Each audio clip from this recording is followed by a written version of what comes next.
1-0 গোলে এগিয়ে বাহাদুর ফুটবল একাদশ মঞ্চে কিন্তু প্রচুর আক্রমণে যাবার একটা প্রচেষ্টা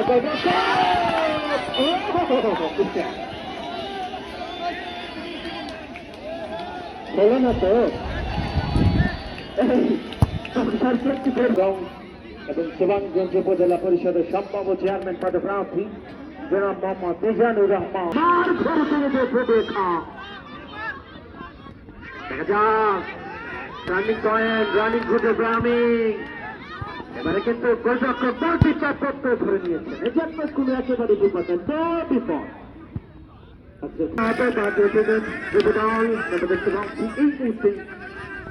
আজকের খেলার এই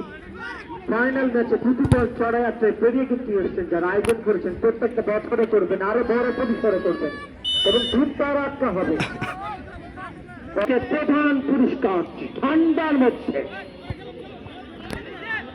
যে নিকমেকার ঠান্ডা জিনিস পাবে অন্তত পক্ষে বলতে বলছে শেষ অব্দি থেকে 5-এর